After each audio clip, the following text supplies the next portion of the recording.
Oui, merci. C'est vrai que ce jeudi, vers 10h35, nous avons été interpellés et conduits dans les locaux de SRI. Juste arrivés, nous avons été soumis à des interrogatoires. Et après les interrogatoires, nous avons été déshabillés et conduits dans une cellule. Donc, jusqu'à ce que nous ne quittions les locaux de la gendarmerie hier, on ne nous a reproché de rien. Donc on ne nous reproche de rien. On nous a seulement embarqués dans les cellules, dans les locaux de SRI pour rien du tout. Je crois que c'est un acte d'intimidation. Et le mouvement Matériel et la plateforme Action contre la vie chère, nous dénonçons cela, nous condamnons ce genre de choses. Donc c'est pour dire que ils l'ont fait, c'est une stratégie pour disperser, pour faire échouer notre manifestation. La manifestation est prévue pour 2 jours. Est-ce qu'aujourd'hui, vous êtes prêt à encore aller sur le terrain? Je crois que nous sommes arrivés à un moment décisif de la vie de notre nation et le bon combat doit être fait.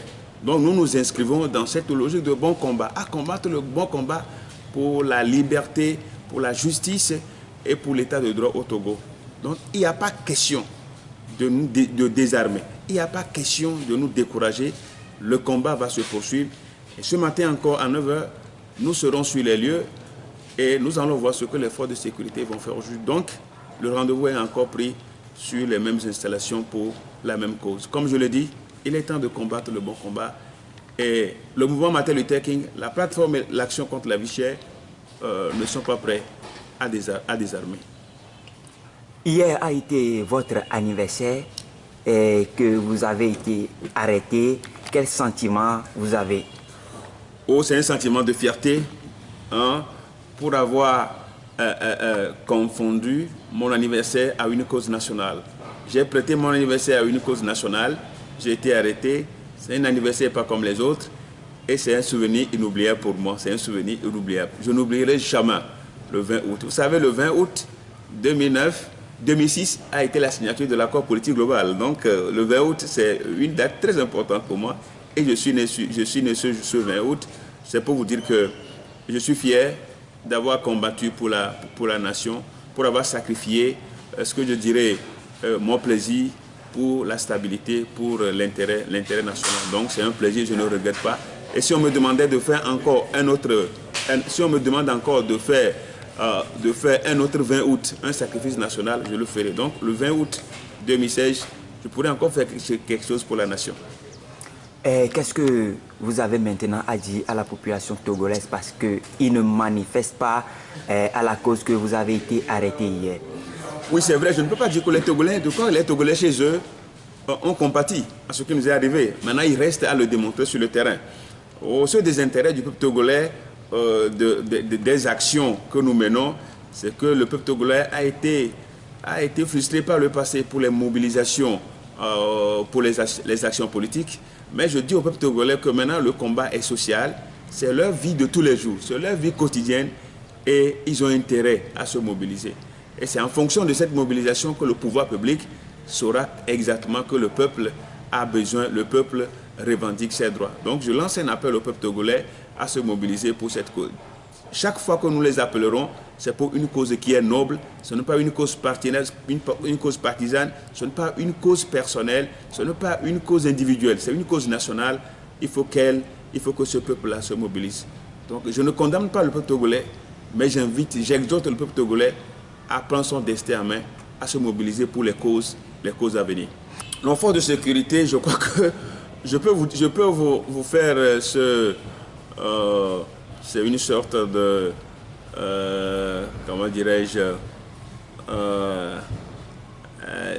je manque un peu de truc, c'est pour vous dire, cette confidence. La confidence, c'est que même dans les locaux de SRI, il y a un sous-officier qui a dit, mais pasteur, qui dit que nous ne sommes pas concernés par ce que vous faites, qui dit que nous n'apprécions pas ce que vous faites. Ce qui veut dire que les forces de sécurité apprécient ce que nous faisons.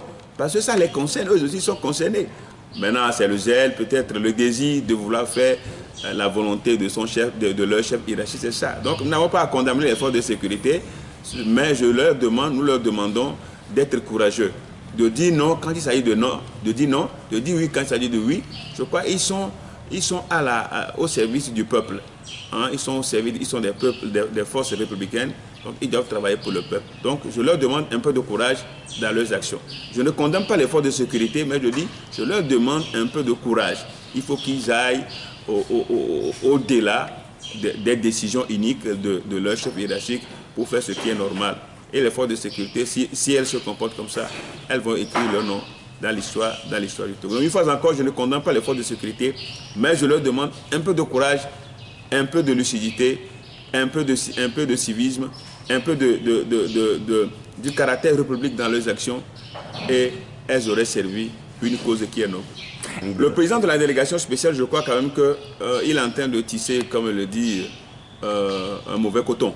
Hein, l'expression là, il est en train de tisser un mauvais coton. Parce qu'il se prend le plaisir, il se donne le plaisir d'interdire les manifestations chaque fois que nous voulons manifester. Alors que la loi nous permet, la loi de 2011 nous permet de manifester. Dès que les conditions sont remplies, on remplit les conditions. Et chaque jour, il interdit injustement, il prend des décisions uniques pour interdire les manifestations. Je crois qu'il se trompe d'époque. Le président de la délégation spéciale de Lomé se trompe de l'époque, alors que nous sommes au XXIe siècle, où la liberté de manifestation, la liberté d'expression est un droit inaliénable pour tout le monde. Donc je dis au président de la délégation spéciale de se conformer aux textes et de laisser librement les Togolais manifester. Parce que tôt ou tard, il répondra de ses actes. Tout ce qu'il pose comme acte aujourd'hui, ces actes-là pourront certainement le rattraper demain. Donc une fois encore, je lance un appel au président de la délégation spéciale de faire uniquement que la loi, de respecter la loi, de respecter les textes. Et je crois quand même qu'il n'est pas encore trop tard pour lui de faire mieux.